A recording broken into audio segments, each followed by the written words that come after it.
Yes, everybody, and welcome back to TarHeelIllustrated.com. I'm THI staff writer Jacob Turner. Joining me, as he always does, it's our very own publisher, Andrew Jones. And AJ, we are back for another edition of the UNC football show. A lot of things to talk about. I obviously wasn't on the three things this past week, and I had a family wedding to go to up in Virginia. So me and AJ spent the last 30 minutes just rehashing the game and talking about a whole plethora of topics preparing for this show, as it's been a while since we've got to sit down and talk. So what we just did would have been a great show. We should have just hit record, to be completely honest with you, but maybe one day we will. But no, so minus the cuss words. Yeah, we have to bleep some of that out. I mean, I could probably do that on the editing side, but it would take me twice as long. So we'll keep trying to keep this one. It'd be one long beep. Literally, we'll try to keep this one G-rated. One of those emergency warning tests or whatever from like 1986. Literally, man. We'll try to keep this one G-rated for you guys, but plenty of things to talk about as Carolina prepares for its weekend matchup with Campbell Saturday at noon. ACC Network. That game is obviously in Kenan Memorial Stadium. Tar Heels obviously a heavy favorites going into that one, and we'll just be looking for a get-right game, if anything, coming off the last couple of weeks, and as they prepare for a really tough stretch to end this season. But we're going to go through the rundown as we always do, AJ. We'll start with injuries first, something people always want to know about. I know Nate McCullum, lower body injury, Caleb Hood, upper body injury, Tez Walker's status. I know you can probably fill us in on that, as I'm sure that's kind of still up in the air following his kind of scary injury on Saturday, for lack of a better word. But what updates can you give us on the injury front before we dive into more topics? Not a lot of information on Nate or Caleb. I was surprised that Caleb was sort of always kind of seemingly banged up. Seems like he's banged up a lot, yeah. Yeah, Nate's had a rough couple of weeks, and he got booed. Every time his name got mentioned, he got touched, he got booed the other day. I mean, Georgia Tech, I get it, but that was so silly. I mean, who didn't understand why he left? But it's lower, and I don't know what it is, to be perfectly honest with you. I was a little surprised to find out that something had happened, because I never saw him actually come up gimpy. I must have just missed it. But, a lot of times in between plays, I'm typing, tweeting, doing all those things, and I don't always see a guy come off the field. And he played like he was not well, to be perfectly honest with you. So we'll find out in warm-ups Saturday morning. So they actually have a noon game, first noon game of the year.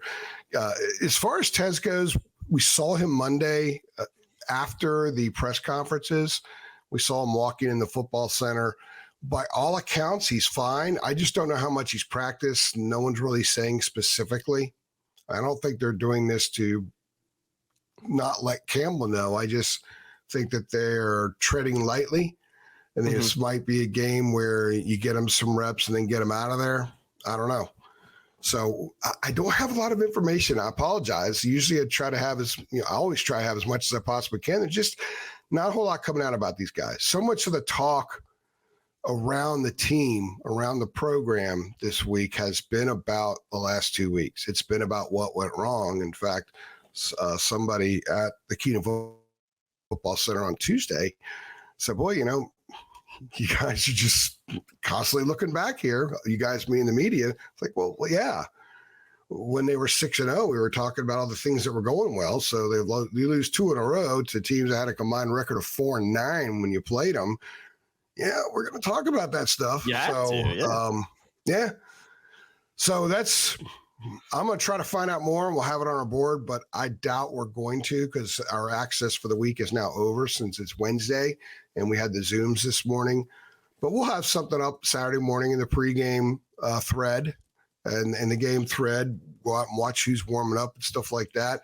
I think because it's Campbell, there's less reason to give us information, simply because I wouldn't be surprised if none of them play. Yeah, that's true. I wouldn't. Or maybe Hood will play. And if Hood doesn't play, they have 2 running backs. They had 3 running backs warming up in Atlanta. When they break off into position groups in pregame, it was Hampton, Brooks, and Love. Or not Love, excuse me, Hood, Caleb Love. Jeez, that's a faux pas. Throwback. Yes.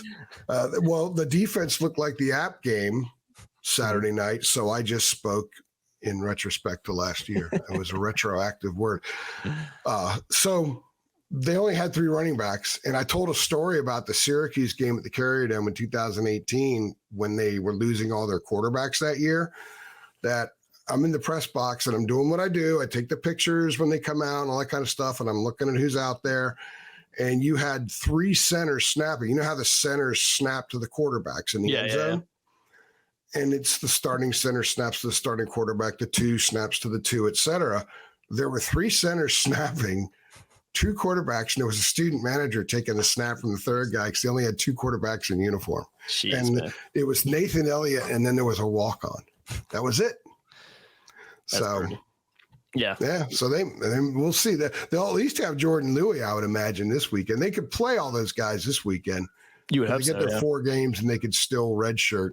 Mm-hmm. So maybe they'll have anybody that can play running back in the program over there warming up this weekend. Yeah, hopefully they'll be able to get some of those younger guys some reps against Campbell. It should be a relatively easy win for them, no matter how they're playing and have played over the last couple of weeks. So, and again, we'll preview Campbell a little bit later on. Before we dive into it real quickly, this show's sponsored by Underdog Fantasy. Keep it locked because we will talk about them more in depth before we dive into the Campbell preview a little bit later. So again, big thank you to them and stay tuned for that. And AJ, I want to tie these 2 things together.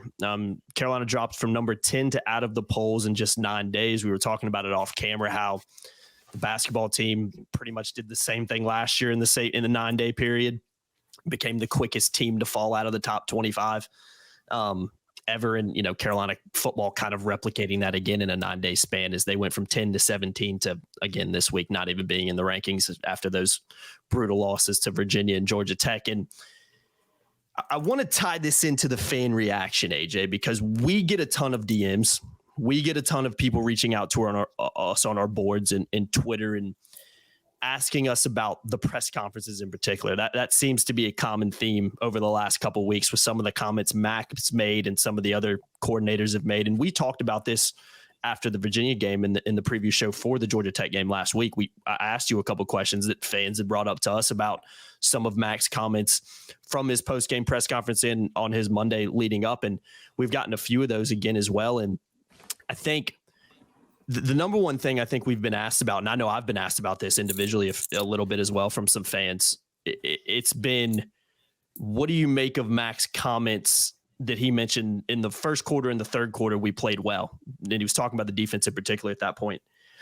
And a lot of the fans have been coming to me, especially with that third quarter comment of like, well, the defense didn't play well in the third quarter. They weren't on the field because the offense controlled the time of possession. And I can understand some fans' frustration with that comment because obviously they're frustrated around the last 2 weeks. It's got a very similar vibe to what happened last year when Carolina's 9-1. And I know you used the phrasing kind of fall off a cliff. You mentioned that to Mac. I know he loved that phrasing, but it kind of feels like the same thing this year where program's doing really well. Expectations rise and rise and rise. And then you lose 2 games in a row that you just shouldn't be losing. In particular, that Virginia game at home, I think stands out even more than Georgia Tech. But what do you make of his comments and maybe just the vibe in these press conferences? Because again, this is not me making this up. This is just questions I've been asking. I feel like we just kind of have to talk about it because I know you're getting the same questions from fans too.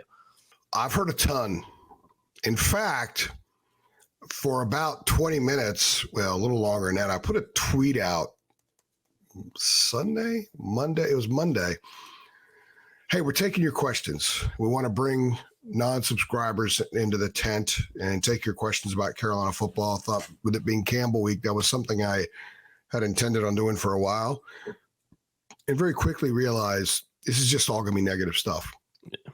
So I pulled it. So now I'm not going to do it. I don't want to go there because it just fuels the negativity. However, it's hard to avoid the negativity. I did do something Wednesday morning. I tweeted out a bunch of stats about Omari and Hampton, and then the drop is on Wednesday. Well, is Omari having a great season, and he needs to get some attention for that. It's kind of hidden in all these bad performances, and the only thing people really say about Omari, well, he should have given him the ball more. And then this past weekend, well, it's about damn time they gave him the ball, but he's still not getting the right kind of props. And I thought that it was necessary because there are still a lot of really good things about this team. And some aspects of the team that has clearly improved. And I'll talk about up front with the offensive line. But people are really, really, really vulturing in on the negatives right now. And I understand why. And it's something that is a challenge for us because in our position, and there's another site like ours that our full focus is 365, 24/7. We focus on Carolina football, basketball, and recruiting, and we get into the minutia. We are all about nooks and crannies. To me, a nook and a cranny is just as big as headline news, right? It's all about filling in every crack that we can with information and understanding the program as well as we can, which is why services like ours charge. So we could keep doing it, but you also get a lot more than you do other places. So in trying to fully understand the fans this week, I have taken what they've said very seriously and try to understand some of the irrational thought and some of the rational thought. And sometimes the same person is intertwining both. And I get it. And combating that with Mac's message, and I think inspiring some of Mac's message on Monday. He knows what's being said out there. He watches these shows. He reads a lot of the stuff. He's always been aware of what's being said and written about his teams and his program. And most coaches are. Mac just doesn't shy away from it. He doesn't say, well, I never read that stuff, and then articulate 48 articles that were written like some coaches do. Because you want to know what people are saying about your product, right? You want to know what the perception is. And in a program like this, where you're trying to get people back into the football fold because they had grown apathetic again. It's been apathetic for most of the time that Mac was gone. And you want to elevate expectations. And I've said this to Mac before, and he agrees. You want to elevate the pain when they lose. You know, I've talked about that. In basketball, there's a literal pain, a gut-wrenching pain when the Tar Heels lose to a lot of people. I know a lot of them personally. One of them raised me, and I've seen my dad's pain. He went to Carolina, graduated in 55. I've seen his pain when they lose. I get it. And that's one of the things that inspired me in this business is he used to always, I've told you this 1,000 times, I'll never forget, before I got in this business, Carolina would lose, he'd walk around back and forth, wonder what the boys are thinking. I wonder what the boys are thinking. And one of my missions in my job in entering this career has been to always tell you what the boys are thinking and what it means and give perspective and meaning to it. So we go into the Monday press conferences, we're asking questions to get that information. And I think Mac is in tune with what those things are. So how does he respond to the way the fans have reacted to this? I thought it was really interesting. He kind of got a little pissy about some stuff, and I get it. And the part where he's right is, hey, wait a second. We're 6-2. You know, we've been in the top 10, at least for a week in 3 of the 5 seasons that I've been back. You didn't have that during any of the time that I was gone. It's not what you want. We are not yet Ohio State or Georgia, but we continue to climb in that direction. And that sometimes means we're going to lose a couple in a row, but we're still 6-2 and got our biggest games coming up, got a chance to finish with 10 wins or more with the bowl game, still have the ACC title in play. He's right. He's right. But the other part of this is something that he's achieved, Jacob. He has achieved getting the fans to the point where they are in pain and pissed off when they lose. And I can tell you, and you know this because you started at the end of the Fedora era, there wasn't a lot of pain when those teams lost. Man, people didn't care, man. People could care less. They were numb to it. They cared, but they were numb to it. You're right. They're numb to it. Yeah. They just whatever. So the people that want them gone, they're thinking too emotionally, and I get it. Trust me, I get it.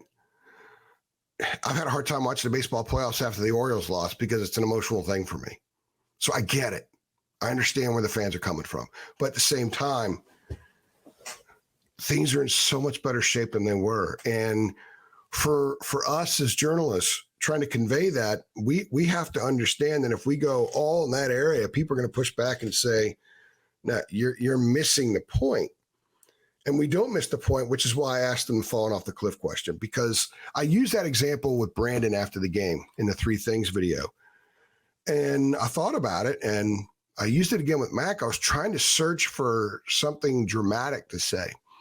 And I was asking about the trigger point. Like, where's the artery that was cut? Where is that artery where everything started to bleed and it fell over a cliff? And he went to the first quarter and the third quarter. We didn't fall over a cliff in the first quarter, third quarter. Well, I actually thought that they weren't great defensively in the first quarter. They got some 4th down stops. Those were great. But Tech was moving the ball some. Yeah. They were having success at the line of scrimmage. And then in the third quarter, they only ran 6 plays. And those were the 2 best defensive series of the game for Carolina. They got an interception on 1 play and then allowed 10 yards on 5 snaps in the other. Offense was dominant that quarter. But in the second and fourth, they were terrible, and they went over a cliff defensively. They had been making adjustments, and we have talked about it. I wrote articles about it. I wrote a column after the Miami game about the trust, because the adjustments they made at halftime in that game showed out in the third quarter, and that was the most physical third quarter of Mac Brown Part 2. And quite frankly, that was the most physical football Carolina's played since Butch Davis was head coach. And there were just a couple of periods when he was there that they were that physical. Otherwise, they hadn't been that physical since guys like Brian Simmons were there. And that's when Mac was there the first time. So they did fall off a cliff. They weren't physical anymore. They were chaotic in pre-snap the other night, which had been a trait that was non-existent the first 6 games. They were out-physicaled. They were outclassed on the edge. They didn't set the edge the other night. They've been setting the edge all year, didn't set the edge the other night. I know that a lot of Tech's passes were quick, but there was no quarterback pressure at all. They gave up catastrophics, and they didn't make adjustments. So, yeah, to me, it went off a cliff. So I'm really going long-winded here because I think this is a long-winded topic. I think it's something that you just don't close the book on Sunday or Monday and move on. That's why we're still asking questions. People were asking questions this morning on Zoom to Power Eccles about it. And some asked Charlton Warren. We had him on about it and about the problems, about the mood around the team, because this was very unexpected. I think the suddenness of the going off the cliff is part of what has people so animated. And Mac's like, hey, wait a minute. I had this thing so much better than you guys had it before. And people don't want to hear that right now because they're judging them on where they were at 6-0 when the program was telling us we can play special games in December. Yeah, then and suddenly that's gone. Yeah. So I'm going long, like I said, because I think this is fairly complicated because I completely understand both sides. I think both sides make a lot of sense. I get where Mac's coming from. I think he's right. I get where the fans are coming from. I think they're largely right. They have a reason to be upset in the manner they are. They just blew double-digit second-half leads to 2 teams that had a combined 4-9 record going into the game. It's not and good. They went into them ranked 10th in the country and unbeaten. They went into the Miami game ranked 35th in total defense. Now they're 100. Something's wrong. Yeah. So people aren't idiots saying something's wrong. Mm-hmm. They're right. And I think some people are disappointed that they didn't get more maybe from Mac Monday. I don't know what they're looking for. I think the only thing you can really, truly ask for is what happens in the next 4 games. Then we could talk about more broadly about this is where the program is. This is where this team was. Because if they win the next 4 and they're 10-2 and they beat Duke, they win at Clemson, they win at State. Yeah, the vibes flips again. Yeah. It flips again. Yeah. In college football, there's such a referendum made on every game. Yeah, because every week is just so different. You know, the NFL, you can kind of, it seems like every game's kind of competitive in the league for the most part, especially for the better teams. And I remember talking to a fan about this a couple of weeks ago of like, one thing I've learned from doing this for the last 5 years is every week is different. Mac talks about this a lot.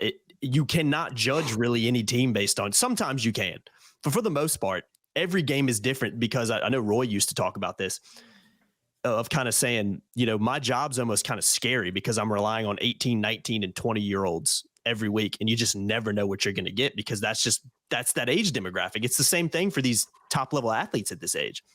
College football is so different because you never know what you're going to get. Not necessarily every week builds off one another, if that makes sense. And it's just different in that respect. And I think that's where some of the frustrations come. But AJ, let me throw this in real quick. I want to throw a couple things in because I think from talking to fans and seeing reactions on our boards and Twitter, I think a common theme with where these frustrations come from is the fact that it seems like it's a similar theme every year for Carolina football. And this is what I mean by that. You have these repeating patterns of, well, if you really kind of look into it, Carolina's had maybe one really good defense in the last 26 years, going back to 97. And was that the 2009 team where if you look at their record, all their wins are vacated? So can I even really count that? No. Okay. So that's a frustration of like, why I get fans ask me this all the time. Why can't we ever have a great defense? And then, like you said, 35 in the country. And then 2 games later, man, we're 100 now. Like, where did this come from? Another theme that I know fans are getting frustrated about is, okay, why every year do we have this game where defensively in particular, we fall off a cliff, like you said, 200 plus rushing yards in the fourth quarter of 600 plus total yards you're letting up. I'd say you kind of fell off a cliff when you think of where they were earlier in the year. Yeah. Why do we have this game and no adjustments are made? It's like the coaches don't know how to fix it in game. The players don't know how to fix it in game. And the snowball gets bigger and bigger and bigger and bigger. And we just end up losing and nobody knows what the problem is. That's a consistent theme amongst fans. And you looking at the past 2 years, AJ, another question I get is, why is it that we get to this 9-1 point and we lose 4 straight? We fall off a cliff and we lose games we shouldn't do, and we finish 9-4. And then everybody's like, man, we had a chance to be pretty good and do some nice stuff. Why are we in this position again? And then this year comes around, 6-0. The program is telling us we can play for meaningful games. We've got a really good football team here. Max telling us in the offseason, this is the best staff I've assembled. This and that. And then you lose 2 games you shouldn't lose. And not only do you lose them, but you kind of lose them in similar ways where your defense really, really struggles in both games.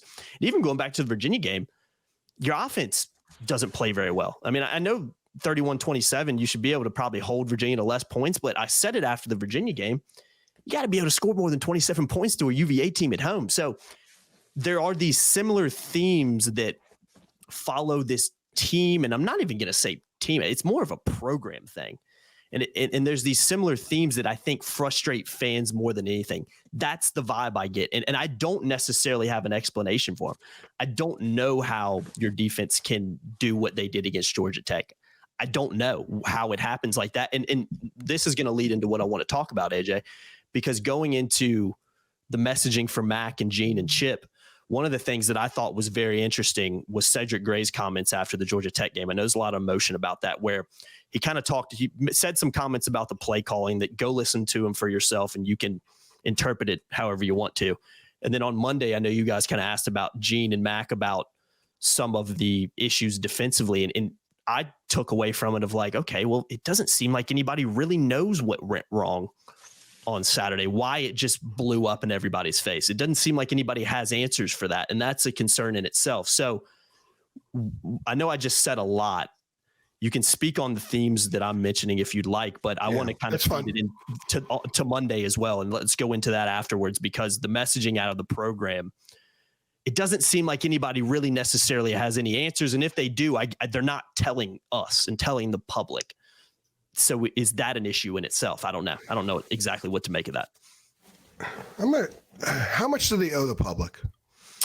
Like, okay, let's say they're sitting and they're watching film Sunday, and they itemized 12 things that went wrong that must be fixed, and the personnel is such that you can fix all 12. How much of that should they tell the public? What is the obligation there? There really is none, I think that's an interesting point that a lot of times we don't consider, because when people lose, they feel like they need all the answers in the world, but when you're getting the answers, so is everybody else. Now, obviously, other staffs are going to see what worked on film. Clearly, Georgia Tech took a page out of Virginia's playbook and used it. But I also think part of it is, how much do they want to continue beating on it? Mac actually said the other day that sometimes, he likes the Mondays because he could put the previous game to bed on Monday. They ask the players to do it Sunday, but he has to, by obligation, the ACC mandates, he does a press conference each week. So he has to address it. And I think a game like this, there's a form of therapy for him to go out there and speak about it. I used to joke with Steve Kirshner that sometimes, especially, when Carolina was struggling in basketball, that instead of putting Roy at a podium in front of us or at that little table, that just put a couch there, let him lay down and talk. And that's what made his press conferences. I kind of felt like Mac needed a couch the other day. And sometimes he didn't answer the questions because he coaches his staff. He puts a lot of responsibility on his staff. They need to answer for their position groups, or if they're responsible for either side of the ball, he needs to. Some people were hard on him about that. I get why they are. I also get why he puts it on them. Now, he is the head coach. He needs to speak for some things. He needs to set that tone. But sometimes I can understand, look, Gene's got to answer that. Because when you have a Gene Chizik there with all that he's accomplished, you're not going to be looking over his shoulder all the time. That's not the way an efficient organization runs. No, anybody that's ever worked in an environment where your boss is looking over your shoulder, you know that you didn't do as good a job as when the boss is down the hallway with the door closed and allows you to get your stuff done. You think more freely that way. So I get both sides. Again, I'm not being too political here by saying I get both sides. I just do. I don't think either side is wrong. I think the fans have every right in the world to be pissed off. I think the fans have every right in the world to take it personally and hurt. And I also think that they need to step back for a moment and realize that it hurts a lot more now because Mac's done a good job. Yeah, you can't argue that. You can't argue He's put them in positions to lose games that they've expected to win, and it hurts that they don't. And I also think part of the bar that was automatically raised when he came back is because he's a legend. So if they would have hired Fred Smith 5 years ago, people would have judged Fred Smith on whatever bar you would associate with him. Yeah, Mac came in with a higher bar. Mac came in with a very high bar, so that's how he's judged. Yeah. Some people don't like him. They say he's too political. They say he's a car salesman. They say that, he everybody's his friend and he's too nice and all that kind of stuff. I'll tell you right now, he's a competitive SOB, man. Oh yeah, of course. I used to say about Bobby Bowden. I met Bobby Bowden, talked to him a few times, and I'll never forget Tallahassee one time after a game I covered in 2002. This is back in the internet dial-up days. They had a dial-up station in the press box at FSU, so I had to go back against the wall and plug in my laptop and dial up to send my stuff to the Star News. And Bobby Bowden is in the other room opposite on the other side of the wall doing his Sunday TV show, which was a classic because he didn't know any of the players' names. He just knew their number. Well, number 46, his mother served good peach cobbler when I went to recruit him at his house. I mean, that was awesome stuff. So I finished uploading. He's coming out and he talks to me. You still here? You still here, boy?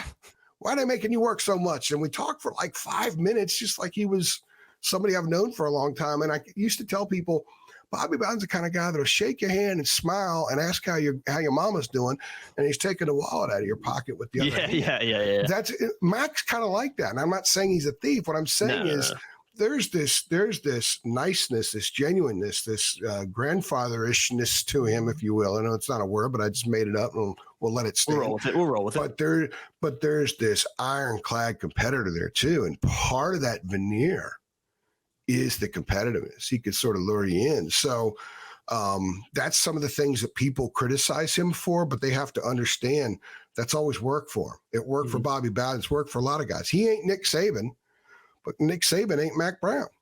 Yeah. There are plenty of ways to do this. And I think it's a fascinating thing. I had no expectation this team was going to lose the last 2 weeks. I don't think any fan did either. I thought they were going to be 9-0 when Duke comes in. That was going to be a huge game, and things have completely changed. So I didn't see it coming. I was dead wrong a couple of weeks ago. I did a foolish drop about they need style points, and they turn around and lose, and now they just need to beat somebody by 1 point. They'll be happy as you know what. Yeah, but I get it. Let's see how they're not going to lose this weekend, but any of those last three, if they lose any of those, Duke's struggling, offensive line's banged up, State's Clemson not very good. Yeah. I mean, Clemson, talk about falling off a cliff. And I think State is at least feeling better about itself than the others. He's beat Clemson, and Morris is getting some good snaps and all that kind of stuff. He's learning, and the defense is pretty good, especially if Wilson's healthy. So who knows? But Carolina could win these last 4, and it'll be interesting to see how people react. I think there's an element that's going to say, yeah, well, how the heck did you lose those 2? And they'll dump more on the staff then at 10-2 because of the 2 than they will about the 10, because in nature there are some people who are going to do that. But 10-2 would be an upgrade from last year. Mm-hmm. And they need to understand what this program's been for a long time. It's been trash, man. It stunk. Yeah. I have covered some crappy football teams at North Carolina. Just horrible teams. Yeah, just teams that you knew. I tell you, this is the honest goodness truth. When they run out of the tunnel, a lot of time I'm like, well, they're running out of the tunnel. They're all fired up. And what a credit to these kids to get charged up during the course of the week. When they run out of the tunnel, they think they got shot that night. And you know they're going to get their butt kicked. Yeah. This team now has a chance to win every time it comes out of the tunnel. And it's been like that. Even the team that went 6-7 still had a chance to win when it came. They beat a top 10 Wake Forest team that year. Mm-hmm. So I don't know. It's a fascinating thing to watch happen right now. And I can understand where both sides are coming from. I've said that like 40 times here, and I'm going to keep saying it. I would love to know what people think about being able to understand both sides. Mm-hmm. Yeah, I think really you have to. You have to do this job. You have to understand the fans' perspective, and you have to understand the coaches and the program's perspective on it all too. And again, it's all about perspective. Neither side is necessarily wrong. Neither side is necessarily right. It's how they feel. And again, the fans' perspective is the fans' perspective, not because of where the last 5 years under Mac. It's over the last 30 years, really. I mean, the amount of times, AJ, I hear, well, this is Carolina football after a couple losses. Well, yeah, we knocked on that door and then we fell off a cliff. Well, this is Carolina football, guys. Like, the amount of times I hear that is not because of what Mac's done. It's because of what this program's been like for the last, like I said, 30 plus years. It's not his fault. It goes deeper than that. Go back to Choo-Choo's junior year. They were ranked number 1 in the country for a week. Yeah. A week. You know, I'm gonna have to go back and look at the numbers again. I'll tweet it out if these numbers aren't correct, I'll correct it and tweet it out. But off the top of my head, they've reached the top 10 in 3 different seasons of Max 5 since he's come back. And they were 13 last year. It's pretty good, right? But what have they done when they reached the top 10? Their record after hitting the top 10 in those 3 seasons, I believe, is 12-13. And that's kind of it's almost unexplainable. Like, you know, you can't really explain it. Like, and I think that's where the frustrations come from. It's a culmination of years and years and decades of, especially people who are older and have been following this team for a long time. I hear it more from them of like, this is Carolina football. This is what we do. They don't know how to live rich. They don't know how to live rich. Yeah. And again, you know, they're the family that wins a ton of money in the lottery. They move into a nice neighborhood, and they're the ones that have the 4-wheeler out front. They're the ones that have the ATV out front. They're the ones that don't do the gardening. You know what I mean? Like, they're new money. Yeah. They don't fit in the neighborhood, and they play the loud music past 11 o'clock at night. They park the car on the grass, that kind of thing. That's kind of what it's like, in the sense that they have to get used to being there. Yeah. And part of the growth and part of the sustainable growth is understanding how to handle each one of these steps. You just don't show up because you got really good coaches, really good players, just win. Because the other teams they play have really good coaches and really good players too. And winning is really, really hard, as you've seen in the last 2 weeks. So North Carolina has not known how to play rich. They did do a pretty good job of it at the end of Mac's tenure in part 1. But historically, they reached that peak where people think maybe now they poke their heads through the clouds. And it just never something happens and they don't. So it's the one program over at the school. Maybe softball has probably not been that great, but it's the one program over at the school that has this problem. That's part of its culture too, and breaking through. So when you're 6-0 in the middle of the season, man, we've done something. When you're at a lot of other programs that people are used to seeing in the top 10, they're 6-0. It's like, okay, well, we've got to this point. There's still so much to get done. Mm-hmm. And that's a challenge for Mac because Mac had one of those programs at Texas. They would get to 6-0 at Texas and they'd be like, okay, whatever. We're 6-0. We got to keep getting better. We got so much more to do. It's a different mindset here. It's a different culture. You can have a great culture for North Carolina and still not handle 6-0 well, but it's got to be a better culture. You have to be in those situations to learn how to handle those situations. So Mm-hmm. I have no idea how much longer he's going to coach, but guys that are in the program now, if they're there in a year or two and they're 6-0 again, I think they'll handle a little bit better. Now, people might try to equate 9-1 to this. 9-1 was a shock last year. They barely beat a lot of bad teams. No one, they were not a 9-1 team. I think they ended up 9-5. They were a 9-5 team.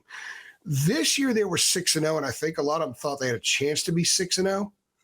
So they saw the money coming, they got the money, and didn't know how to use it. They didn't know how to play rich. So I'm not making excuses because TCU played rich fine last year until they got to the title game, but. There's a lot of psychological stuff that's at play here and how coaches deal with the media and how fans respond to losing, how teams deal with it, how teams handle winning. I don't think they were as dialed in the week of Virginia as much as they should have been. I thought last week Virginia stuck around for a while. Now they were ready to play. They're up 14-0, 21-0. But they weren't all that prepared for the tempo. So how much of the prep did they lose last week with the cloud of Virginia hanging over, maybe affecting Georgia Tech prep? We'll never know, and they're not going to tell us. Mm-hmm. So the key thing now is you move on. You've got a game to play this week, which, as much as we criticize them having this game on the schedule, sure comes at a good time right now. Yeah, and man. they still have their most meaningful games of the season yet to play. That's the thing. See, it's not the NCAA tournament. They just didn't get knocked out by Furman in the first round like UVA last year. Okay, they still have 5 more games to play, including a bowl game. So there's plenty of football left. This story has not been written yet. We're just at one of those chapters that veers off into a direction nobody expected. Yeah. Yeah. No, you're absolutely right. And we'll dive into Campbell in a second, but real quickly, you just kind of talked about that, but vibe at the KFC, is it woe is me? Is it everybody's feeling bad for themselves, players, coaches, or is it, have they moved on from? What's the vibe been like in the press conference? I know we talked about coaches, so not so much on them, but maybe from a player's perspective, what sense are you getting from them? Yeah, I thought last week they were stunned. Now I think they're pissed and they're tired of hearing about it. And that can be a positive thing. It should be. They don't. Here it is Wednesday, and we're still talking about those last two. They know there is nothing that any of us can say or write, or anybody on Twitter, X, or Facebook, or Instagram, whatever it is, can say out there or write that they don't already know. Mm-hmm. Trust me. They're maybe the thing. Maybe the way the fans have reacted to this is actually good for the team. Because in a roundabout kind of way, there is some passion there. The program has been accused of not having passion. I know I was hard on the fans for the UVA game, rightfully so. Yeah. Top 10 team, you're undefeated, you played more than anybody's in town. You should be there. It's not like they got 120,000 seats. Yeah, it was a poor crowd. It's not the reason they lost, but let's be honest. No, it's not the reason they lost at all. But I do think that there is more passion. We see the passion. The passion comes at us. Mm-hmm. They can't get to the program. People aren't going to stand outside the Kenan Football Center and hold up signs. It would be interesting. Grab Mac as he gets to the car, or when Sally comes to bring him lunch or something like that. So we are sort of the liaison, right? So they come at us, and we get it. So I'm sensing that. Trust me, when Larry Fedora's team had lost 4 in a row in 2018, I had like 3 people a week that would reach out. Right now, I get 3 people an hour. Yeah. I'm dead serious. Oh, no, yeah. That's a good thing. That's good for the fans. That's good for the program. And it's good for Mac. Mac should want people to be pissed off and be critical because it means they care. Mm-hmm. I do think the care factor has been elevated. So I like that. It's full disclosure. It's great for business, right? Yeah. Okay. But at the same time, it's more interesting to cover. And the stuff that our work, our podcast, our articles are more impactful. They reach more eyes, they reach more ears, and we get feedback. So I like knowing what people think. One of the things I love about this job, especially the way things are now with social media and how people have access to you all over the place, is we know what people are thinking. We know what bothers them. We know what they like. We know what their perspective is. And I think it's important because fans have important perspectives too. I'm not one of those sports writers, and you're not either, where we think, well, it's just only what we think matters. There are a lot of people in our industry that are like that. Not us. That's why we always ask for comments. We want to know what y'all think. And this is a fascinating season. Maybe the ultimate storyline is the fan response to the season. Maybe that's the ultimate storyline if you want to understand North Carolina football as a whole, not just what happens within the walls of the Kenan Football Center, but the entire thing that is North Carolina football, which means you bring in every aspect of it into the tent. Maybe that's the end. Maybe that's the story at the end of the year. It very well might be. And again, we'll have to see how the year ends and then we can kind of judge, okay, this is where the program's at, or maybe this is where the program's at. And obviously the fan reaction and vibe around the fans and the program will be different depending very, very heavily on how the next 4 or 5 games go. So AJ, real quickly, we're going to dive into Campbell in a second. I'm not going to necessarily preview Campbell as much. We're just going to talk about the matchup a little bit and kind of what Carolina needs to do and what the mindset for the Tar Heels should be going into this game. Before we do that, I want to give a special thank you to Underdog Fantasy. They have sponsored this show. So we're going to take a quick break to talk about our official fantasy partner. And Underdog, it's so easy to use. We say it because it's true. Just go on the app, go pick whether your favorite players will have a higher or lower stat total than what is listed. That's all you have to do. Do that with 2 to 5 different players and you're in business. If you go 5 for 5, you can 20x your money as well. So I'll give you guys an example. We're not talking Taylor Swift anymore. Not doing that. Maybe, this Sunday. Yeah. I'm sure our audience is glad of that as well. Although there probably are some Swifties listening, so maybe they are a little bit annoyed with that. But we're moving on, guys. I'm going to go ahead and let you know right now. But let's say this weekend, maybe you wanted to put together. We adjusted. Yeah, we adjusted.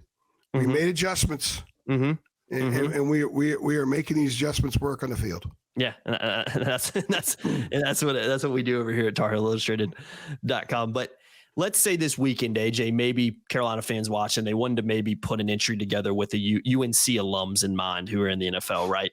So you could, let's say, we'll use Sam Howell as an example. You could select an entry with Sam Howell, whether he's going to go higher or lower than his stat total, and whatever, if it hits, you win. It's that simple, guys. It's not a very hard concept, and I think that's what makes Underdog so unique and so easy to use and so fun to play. You don't have to be a rocket science to understand it. So we see a lot of you downloading Underdog as well. Really appreciate that. Keep using it with that promo code HEAL. And if you haven't checked it out, check them out, because when you sign up, you get first deposit doubled up to $100 using the promo code HEAL. Visit UnderdogFantasy.com, or you can find them in the App Store. Must be 18 plus and present in the state where Underdog Fantasy operates. Terms apply. Concerned with your play? Call 1-800-522-4700 or visit ncpgambling.org. Again, links in the description. Use that promo code HEAL. And a big, big thank you to Underdog Fantasy for sponsoring this show. Okay, AJ, I'm going to talk a little bit about Campbell real quick. Again, noon kickoff, ACC Network in Kenan Stadium this Saturday. They're currently sitting at 4-4, 3-3 in the CAA, coached by former Carolina Panthers defensive back Mike Minter. So I know there's a lot of people in state who definitely recognize that name and remember him from his, pretty long career with the Panthers. Losses have come to William & Mary, Elon, North Carolina Central, and Richmond. Wins over Citadel, Monmouth, Hampton, and Maine. And again, that's all I'm going to give you on Campbell. I'm not going to go into who's their best player, who's their best guy on defense, how do you stop this, and how do you do that. This, to me, is a get-right game for North Carolina. We've talked about it before. This is a game that we think probably doesn't really make sense for teams like North Carolina to play.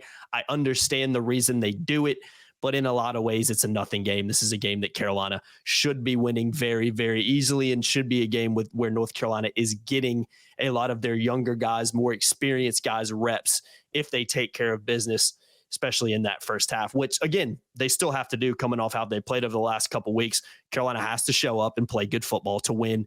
If they don't, they can struggle against anybody, and I think they've proven that. So, AJ, when you look at this game and how they approach it, what should Carolina's mindset be as a team going into this game? Because, again, it's a game they should win relatively easily.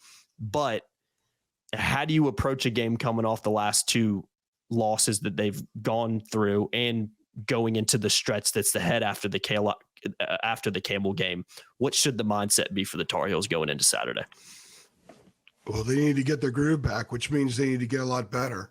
They need to get back to winning battles at the line of scrimmage. They need to get back to making their fits. They need to get back to making the tackles. They had 14 missed tackles the other night. They've been really good with the missed tackle numbers, but that's their highest number this season. They need to set the edge better. They need to rush the passer better. Campbell throws about 47% of the time, so there's going to be opportunities to get after the quarterback. They need to do all the fundamental technical things, scheme-related things that are required. It doesn't matter if the score is 75-0 or 17-10. They need to do those things. And I kind of look at this week. I know they're preparing for Campbell like they do other teams, but they're also probably putting a little emphasis on some other aspects because they need to, because some of those other aspects have failed them the last 2 weeks. So go back to August when Max says, you never know what you're going to get the first game in an opener. A lot of college coaches would love to have an exhibition game before they play an actual game. Well, they have their final three against Duke, at Clemson, at State. It's almost a godsend for them that they have this game right now to get well in. It's not just go win and beat the crap out of somebody. Do it by doing things the right way. You don't want to beat the crap out of somebody, to take a basketball parlance, while shooting 19% from three and 50 from the free throw line. You beat them just because they're bad. You get nothing out of it. You need to play football the right way. You can't have drops. If Drake gets somebody open down the sideline, he's got to make that pass. Can't overthrow him. You've got to keep pressure away from Drake. Carolina has they had 9 sacks in the opener, by the way, against South Carolina. They have 9 sacks since. You got to get more pressure. Not just hurdles. You got to bring the quarterback to the ground. They've got to do those things and play well and have great communication from Gene in the booth down to the field, from Chip in the booth down to the field.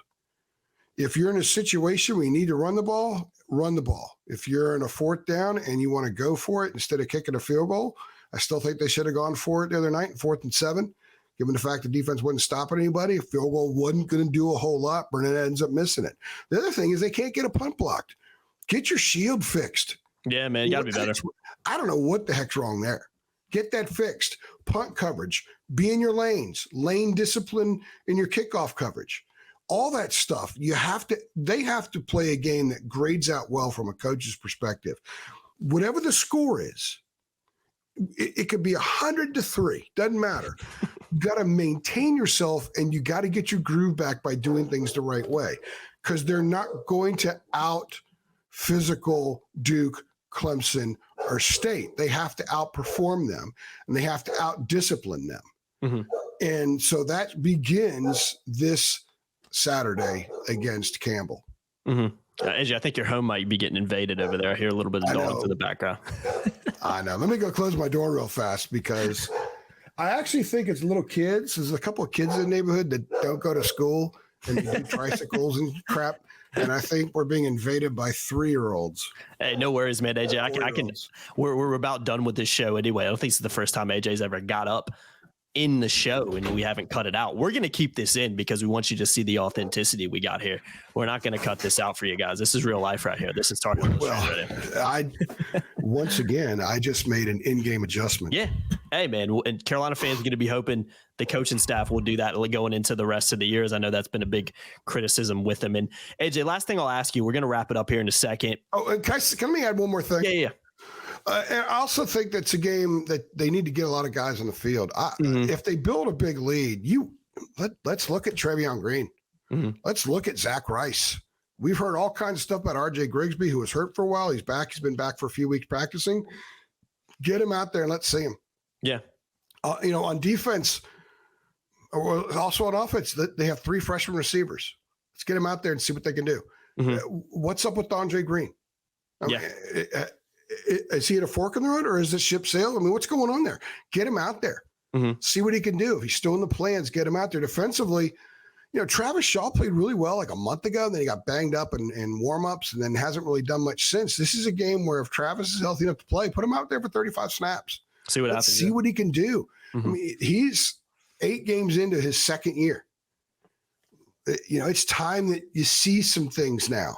At linebacker, if they get a big lead, if they can get 35 snaps out of Amari Campbell, that'd be amazing. If Sebastian Cheeks is able to go, he's been banged up some again, get him out there too. Let's see Caleb Cost at Star some. I know he's gotten some work at Star, and they think a lot about what he can be down the road.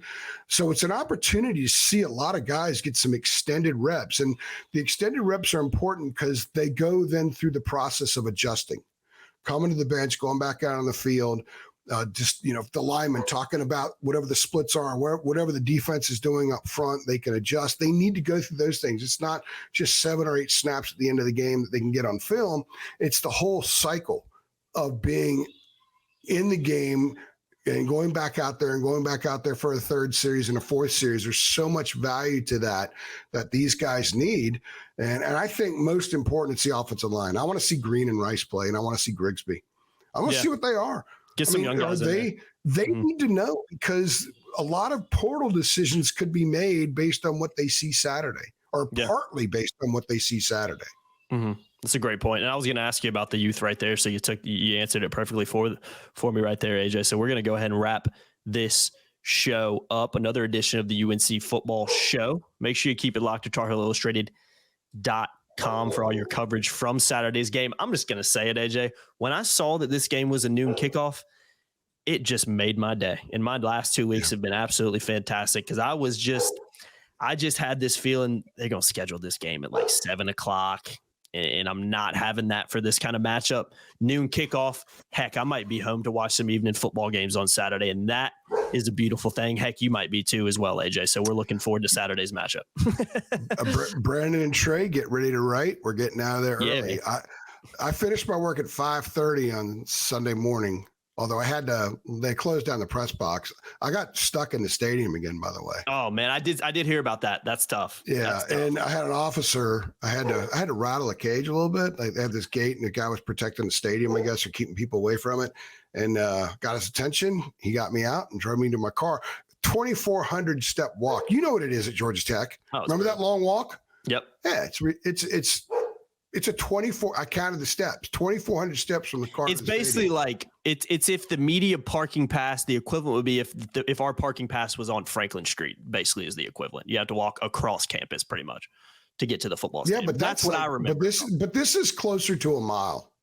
Yeah, it's definitely. It's not specifically a mile, because you have to zigzag some.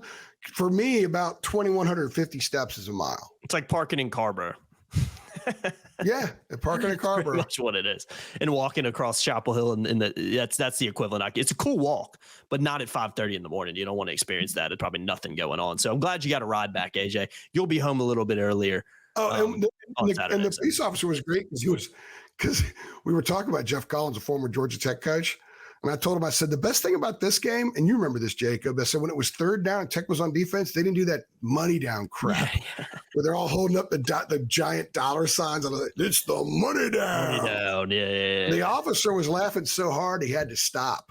He had to hit the gas because he was laughing so hard. Oh, I love it, man. So I love it. He didn't like Jeff Collins. Yeah, probably a lot of Georgia Tech fans who didn't, because that just didn't work out very well. But again, we're not a Georgia Tech show, so we'll move on, because I don't think Carolina fans want to hear anything about Georgia Tech for another year, because that is officially, I'm putting it up there, AJ. I've said it before. They are officially Carolina's bogey team, okay? No arguments about that. They always struggle with Georgia Tech. They can't beat Georgia Tech, and that's just how it's going to be till they prove me wrong. So 6-19 against Georgia Tech since Mac left. That is the definition of a bogey team. What, lost 11 of the last 13 in Atlanta? I mean, it's a bogey team. And one of them was, they were down 21-0, came back and won. Yep, greatest comeback in school history, I think. Heck of a game. Shout out Marquise Williams for that one. But we're going to stop talking about Georgia Tech, because I think Carolina fans got PTSD from that one. So moving on to Campbell, focus shifts to the rest of the year. Make sure you keep it locked to THI for all your coverage going into the rest of the season. I've been Jacob Turner. He's been Andrew Jones. Big thinking Underdog Fantasy. Use that promo code HEAL. Links in the description below. Make it nice and easy for you guys. Go sign up. Get that deposit doubled up to $100. Like, share, subscribe as you always do. Hit the notification bell too. See you on the next one. Thanks.